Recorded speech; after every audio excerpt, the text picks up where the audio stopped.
Welcome back. Another episode of New Foundations. Today, joining Bobby Mason and I, we have Bobby McConville of Empire Faucets. We're excited to bring a small business owner on, talk about their experience of holding Bitcoin as a reserve asset. Bobby, thanks for joining us. Would love to kick this off with just a brief history of Empire Faucets. Yeah, cool. Yeah, thanks for having me. Great to connect with a good buddy, Joe. It's been a while. So, yeah, brief history on the company. We've actually been around for 130 years. The original name of the business was American Brass Manufacturing. My siblings and I are the fifth generation family ownership. We are small business owner operators based here in Cleveland, Ohio. As you can imagine, over 130 years, the company's transitioned through many different events. As it stands today, we are primarily a wholesale distribution of plumbing products, specifically faucets, to the manufactured housing and RV industry. So that's really our wheelhouse. I joined the company, about 8 years ago now. After school, did various finance jobs and lending, and spent some time in M&A, mergers and acquisitions. So was cool to see some other businesses from that side of the table, and then come back here and join the company and try to provide a little bit of that experience here as well. So yeah, Wow, any questions on 130 that? years. Yeah, 130 years. You don't hear that too often. Yeah, That's amazing. it's pretty wild. We're at the original location here, and if you tour our building, there's different sections that have been added over the years. The original foundry building back in 1894, when the company was started, there was actually horse stables next to it because the horses would carry the brass ingots down almost like a small little track back there before they even had like gas powered vehicles and all that. So there's a lot of history back there. My dad could tell a lot more of it than I could, but as you can imagine, through the years, some of it probably gets diluted. So, but it's cool. There's a lot of Sure. history here. Yeah, With that's that amazing. history of just 130 years, is the company like fairly vertically integrated at this point, just having seen so much? Actually, we were full on manufacturing up until about the 60s. And over time, it kept going more and more overseas just because the market dictated prices. So within the last decade or so, we've gone complete distribution. And we have partners overseas. We don't have any ownership overseas, but we own tooling and die cuts for specific things that we offer. Um, but yeah, majority of our stuff is overseas, and we do some light assembly here, and mostly the stuff we do here would be like repackaging for like retail purposes. So Got it. Got That's it. such a good segue because I know obviously you're here to share the story of the brand, but we're also talking a bit just about Bitcoin being adopted, and with a brand that's 130 years old and doing manufacturing in the 60s and then having to completely flip and just kind of honor the fact that manufacturing is moving overseas when it comes to Bitcoin. It sounds like a little bit of the story you guys have had to like come to terms and like honor the fact that Bitcoin's a new form of money. So I know the next topic we were gonna dive into a bit here was what led the company into Bitcoin. But first, could you just share your story of just Bitcoin and like how this topic even came about for the organization? yeah, so actually, like I mentioned, I was worked in finance, lending, and M&A for a while, and kept in touch with a lot of those guys. And a good buddy of mine, we share stuff all the time. and ideas, investments, and he just kept saying to me like, you gotta invest in Bitcoin. You gotta invest in Bitcoin. And this was probably 2015, 2016. And I would just kind of dismissed it at first, like, and I respect this kid, one of the smartest kids I know, and I was busy actually getting married, buying a house, so I'm like, not gonna mess around with that. So in 2017 is when he finally kept saying like, all right, he's not letting this go. I finally like did some research, and I actually read the Bitcoin Standard, and then I started listening to a ton of podcasts, and then got hooked on Michael Saylor and MicroStrategy. And every time I just dug deeper and deeper, I'm just like, wow, like this stuff does make sense, and it just really made sense to me. And I think when you start investing and putting your own money on the line, then you kind of are more invested to learn and follow the market, and kind of gain some of that conviction that you would need for an asset like this that's so volatile. So that was probably about 2017. I started really dripping in to the market, and then 18, 19, and then what was the last halving in 20? You start learning about the halving process, and just really just grew from there, just understanding and learning. And I know I've chatting with Joe a little bit. It's really about educating to get to that point of conviction, I think, to understand the fiat side of things, and then how Bitcoin is kind of a new emerging money, essentially. So to me, it's really exciting, and I imagine you guys have similar feelings. Yeah. Any more specific details you're able or willing to share in terms of that specific decision for the business to accumulate Bitcoin and hold it as a reserve asset, as opposed to just the personal side? Because right now you're bringing in it's a family decision now, right?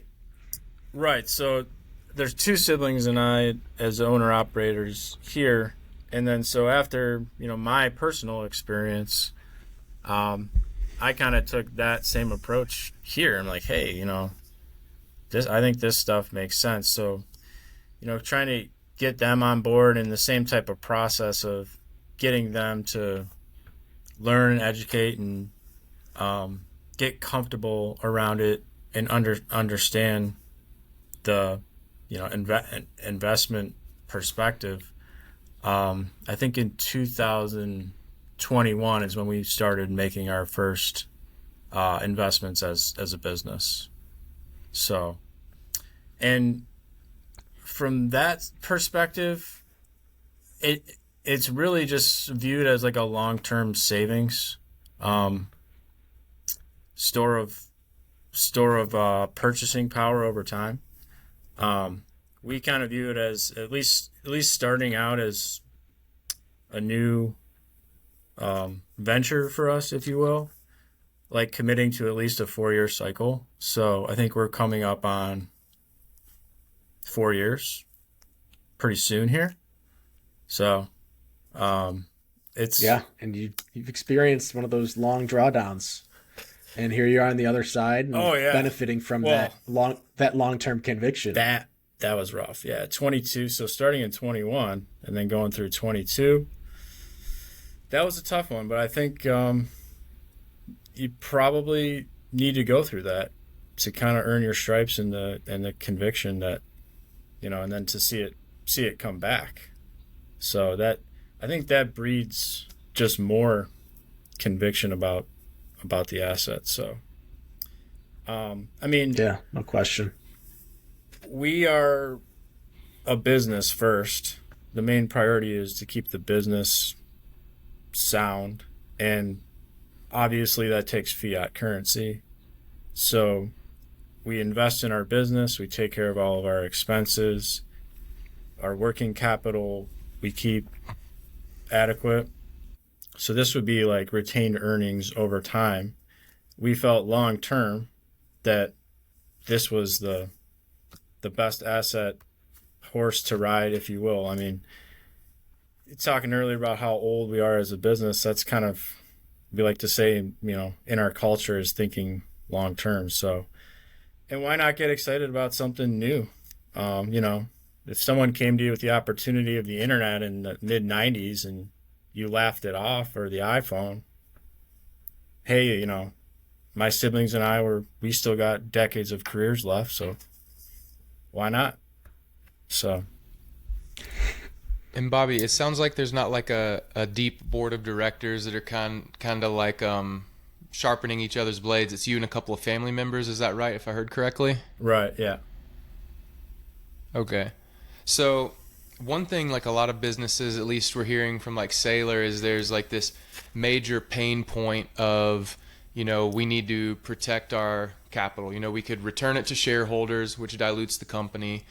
We could invest into acquisitions, and we all know acquisitions are incredibly challenging, bringing multiple company cultures together and having to lead them, or investing it into something else. But you guys, it sounds like you said 4 years ago you guys chose to start saving. Was there a particular pain point, or did you all just come to terms with, we understand the value long term is going to be worth more, and we want to put it on the balance sheet? Because I've worked with a lot of small businesses over the last decade, and one challenge that I faced as a marketer was a lot of times like a CEO or operator who was kind of like the one-man show. He would just be like, I want to pay myself instead of like growing the marketing, or doing this expansion, or in this case putting the capital into Bitcoin and allowing it to stay within the business and grow. Can you kind of talk through, were there pain points, or was this just an individual decision that quickly became a business decision that felt rational? Well, I think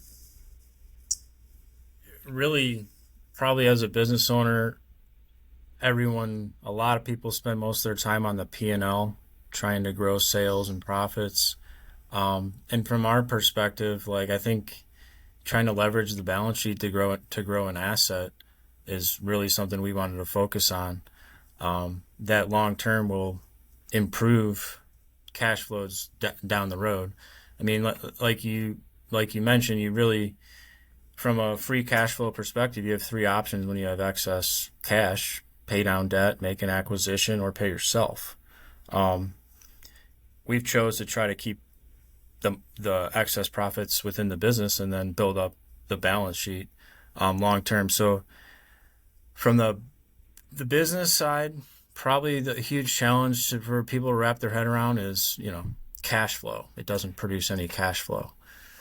One of the things I think about on that end is the ROI on Bitcoin over a 15-year period is what, 50%? Yeah, it's around there. Yeah, so from a store of value, you're looking at what, the S&P about 10%.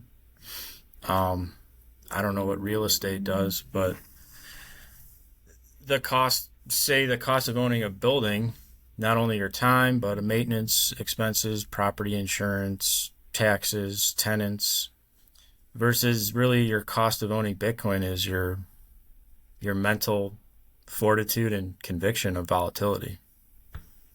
And it being such a new asset, as you've seen all the developments in the last year or so, it's pretty wild to see it on a national political stage right now. But I would imagine the way it's going, that a big lending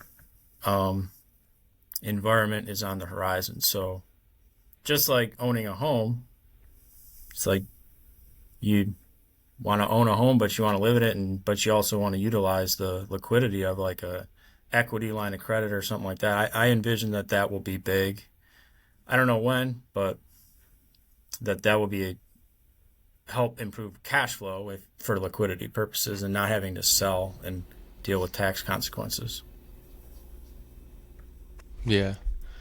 That's interesting, because as a business, I know, like working at Voltage, we're trying to help businesses use it as a payment mechanism. We're obviously in store of value land with Sailor, what you're talking about, and businesses holding it on the balance sheet. But the next is medium of exchange, and sometimes it can feel like we're far out from it outside of individuals, exchanges, or maybe neobanks. But that's interesting you bring up the lending. I want to ask a question on that, but I felt like maybe Joe or Mason had a question there. We're about to share something too, so I'm going to open it back up. Go ahead. Take it away. Okay.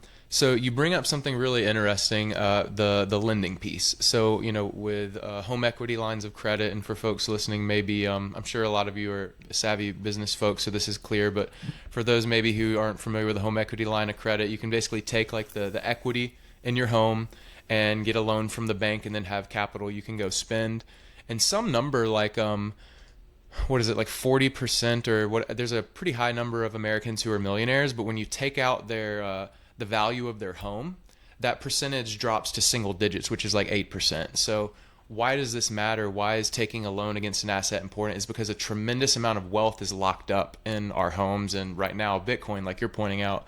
So for the organization, have you guys been increasing the position regularly, or have you stuck with the initial allocation? Like, how are you thinking about that future of lending and the power that's going to give the organization, even though it's not here yet? How are you guys approaching that?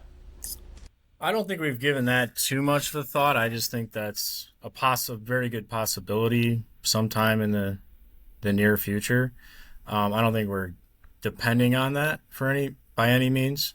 As far as like establishing a position, we just started out like we want to own one, and then we want to own two, and then we got to a point where like, okay, we've got a pretty sizable position, and then now it's probably to a point where it's more opportunistic. And it's probably tertiary in the stack of, take care of the business, take care of our working capital. It wasn't too advantageous to pay off debts at low rates, but we've been a little bit more aggressive doing that as rates went up. And then that's kind of like our last priority now that we've kind of established a pretty sizable position for our business. So it's at this point more opportunistic if there was a big pullback or something. Yeah, great. But from a lending perspective, no, that's not the main goal.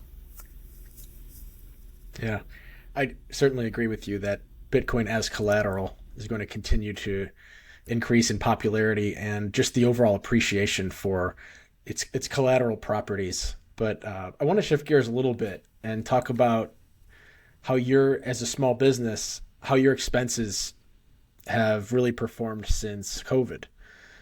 And because we have all these different manipulated and say what you will about all the inflation metrics out there, all the different ways you can try to cut it and look at it. The reality is every business has its own inflation rate. And I'm just curious, with you as a small business, how have those inputs made your business more difficult to operate? And have you been able to increase your sales prices at the similar rate so that you're not really getting squeezed in the middle of this? Yeah, I mean, COVID was historic for us. Our costs have gone up consistently. I don't know the actual number. I was trying to think about that before we came on. Since COVID, probably close to 20-30% roughly across the board, just on material items. And then the freight is the other piece of our input that's significant. That's more variable. But with that, the freight shock after that COVID rebound was insane. I mean, like a 40-foot container was like $10,000 roughly on average. Within a month, it went up to $30,000. So it tripled in cost. And in that situation, it was a market phenomenon. So anybody that was bringing something in on a ship was dealing with the same thing. We went and sat down with all of our big customers and explained the situation, and a lot of them understood. And we did put a temporary surcharge because of the freight increase, but the cost side of the product that hasn't come down. And I think, being traditional finance background, you see it all falls to the consumer essentially, and we kind of see the inner plumbings in our little space, but I don't think we've recouped every single point. Um, Ultimately, the market will decide the price, and also it depends on, in our business, your inventory levels. So when we're living off old inventory that might be at lower prices, we can hold off on a price increase, but we haven't recouped all of it. But we also want to make sure we're taking care of our customer and being competitive in the market. That's the main goal. So Right. And just hearing that, I imagine majority of small businesses are in those same shoes where your prices have increased, but you probably haven't recouped the full increase that your inputs have gone up. And so you're sitting here on this slowly, melting operation, which makes it that much more critical to accumulate a scarce asset and really reevaluate how you're saving the capital and the productivity that you are producing. right. Yeah, I think COVID um, really exposed a lot of that, Joe. I mean, the the fiat modern monetary process that the Fed and the Treasury run at, just leaking 2% inflation every year, kind of like they poured gas on the fire, and everyone really saw what they were doing. Essentially, or wow, shit, like housing went up 25%. That's crazy. It's like, well, it was doing that anyway, just at over a 10-year time frame. But unfortunately, they had to kind of open up the Komodo and show everybody what they're doing. Um, so yeah, Yeah, well said. I mean, when I there's look at that, Joe, I think, like, you have these conversations with people and you're like, everything's so expensive now, and the price on this went up. Like learning and studying Bitcoin, and it's really not the price went up. It's just the value of the currency, the units that you need went down. So we sell faucets, we raise our price to our customer. Did we add another 10% of value to that product? Did, all these bells and whistles or some type of efficiency? Similar to a lot of businesses, it's just a straight rising tide for everybody, the inflation wave. So yeah, long term, Bitcoin potentially, I don't want to talk in absolutes or anything, but could it be a hedge against that? Maybe, hopefully. We think so. yeah. Credit to you and the Empire Faucets team for taking that step back and reevaluating the denominator, right? Because sadly, most small business owners think I just got to run harder, got to run faster. There's nothing I can do about prices going up. But you took the step back. You reevaluated what's really happening here with my inputs and my prices. And I think that really is required in order for you to consider Bitcoin as long-term capital on the balance sheet. Yeah, absolutely. I mean, we used to have this meeting. We used to call it the hamster wheel meeting, kind of to brainstorm ideas like, how do we get off the hamster wheel? If you want to kind of relabel what you just said as the hamster wheel, it's like, we got to go out and get more sales. We got to get more customers. We got to go get more market share. That hamster wheel never ends. And probably most business owners, they spend all their time on that. Understandably so, because they're not financial managers like you guys are. And then when they've built up reserves, they give it to a specialist like you, because they spend all their time and energy just on their customers, managing the business. So I guess in that regard, being a small business with less bureaucracy, Bobby, and board, like, we just decided to do it ourselves. Yeah. And to your point, you guys have seen, which is pretty interesting, like the price of a house 5 years ago was 400 Bitcoin. The price of a house today is 6 Bitcoin. I think those are very powerful visuals for somebody just starting out to really start, scratching the surface of their interest on that. And like Saylor said, even most business owners are spending all their time on their business. Do they spend 100 hours trying to learn about Bitcoin to gain conviction? I don't know. I mean, that's what I enjoy in my free time to learn about and do. Um, so maybe I'm a weirdo for that, but that's where we are. Bobby, I I've been think quiet. Bobby, I've been quiet because just listening about Empire Faucets being a 130-year-old pre-fed business and what you've gone through to figure out that it's the denominator that is the issue. It's not that you have to go harder, better, stronger. It's the denominator. So, congratulations to that for figuring that out early and being ahead of the curve. But just as a follow up to the COVID discussion that we were having, are there any examples besides COVID that, holding BTC has given your business more flexibility or a stronger foundation to make strategic decisions that you wouldn't have been able to make before? I would probably say not yet. It's too early. Um, we started 3 years ago now. Just more of like we think it's a good investment long term. But I could see if things play out that some of these projections that they show, like, yeah, it'll provide a lot more flexibility to do things and maybe entertain other investments. But then along those lines, if you look at the trajectory that BTC is on and you ask yourself, like, okay, I'm going to cash this out. Well, where are you going to put it that's going to be a better investment? Right.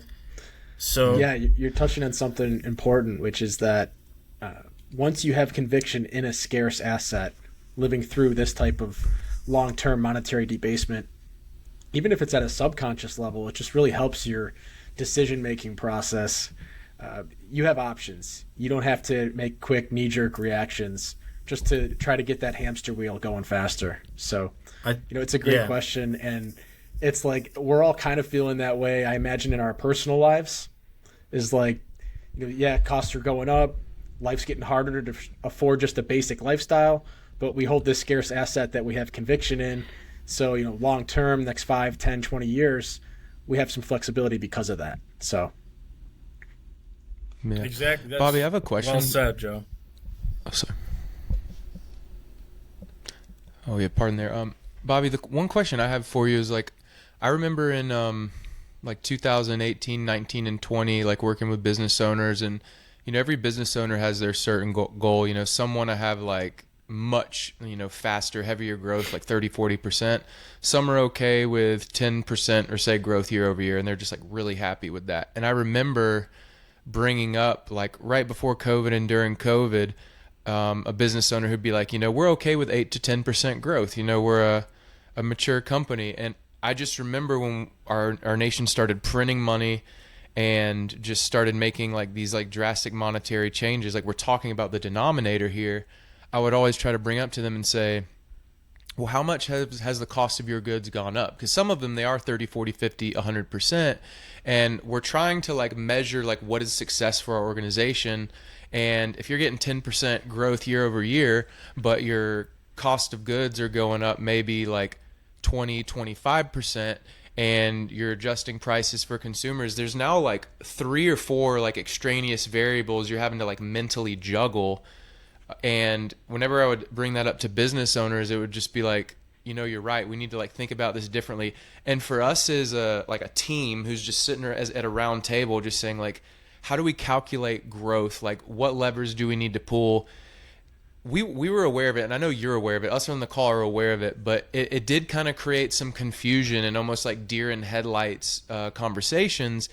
And I'm curious, like, have you run into that? Have any of your cohorts in the business world run into that? And how are people facing that challenge just beyond Bitcoin? Because I think that's one of the pain points a lot of people potentially are experiencing. The delta between your profits and sales growth, essentially. Or, I'm sorry, your inputs. I mean, prices are going up. That's the constant challenge of being an owner, and then also trying to get through price increases to your customer. But ultimately, the market is going to decide the price.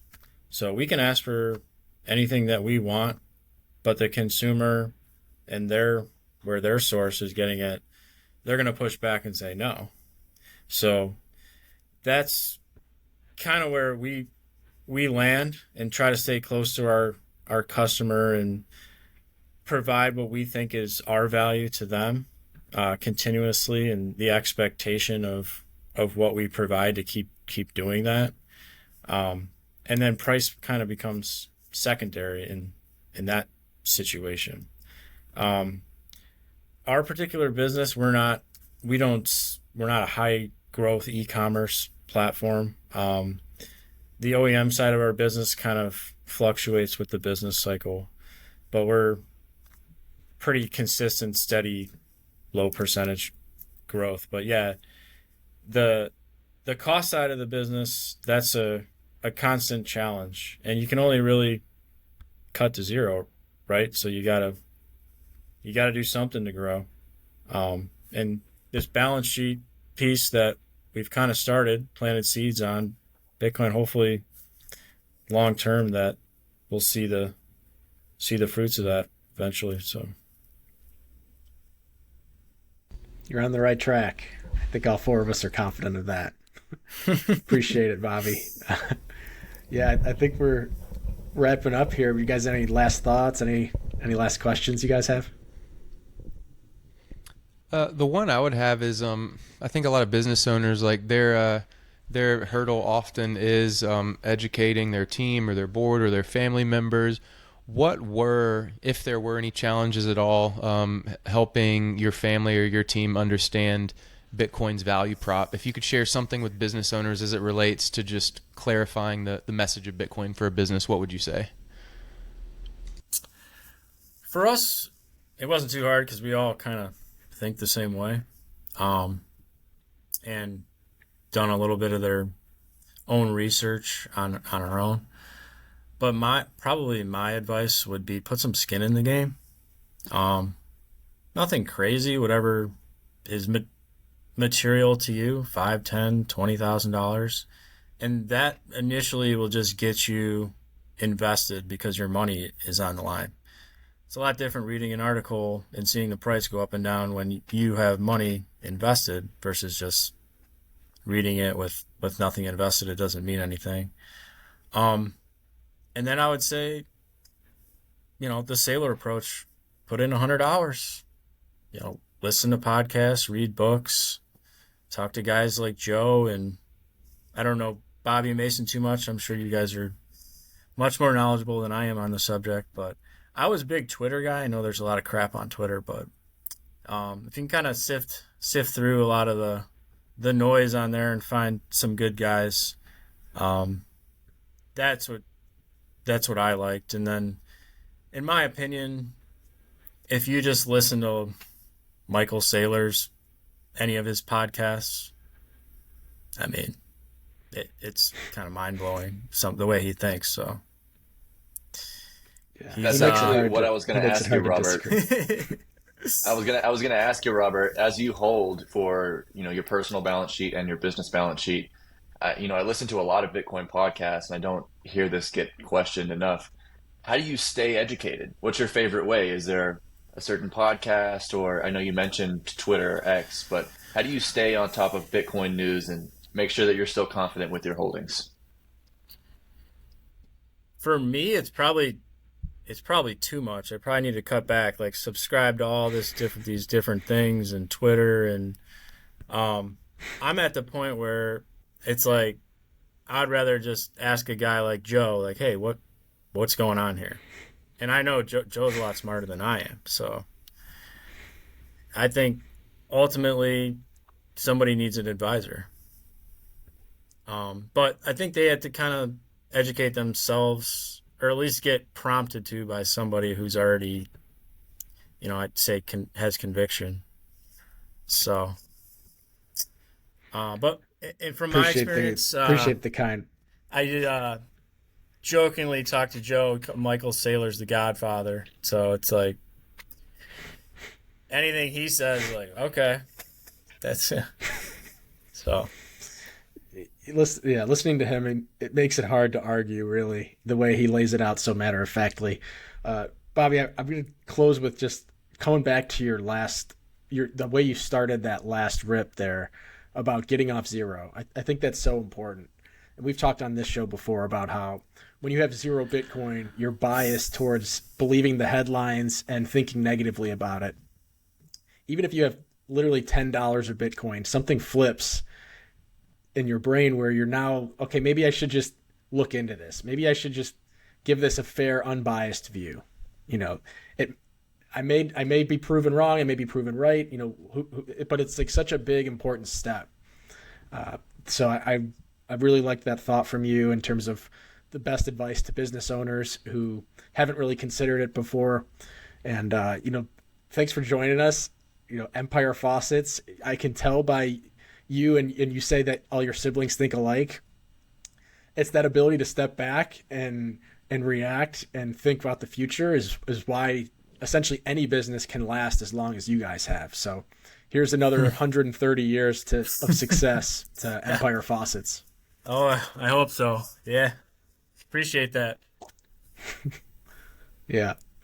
Thanks for coming on with us. This was great. We really enjoyed it and look forward to many more Bitcoin conversations in the future. Awesome.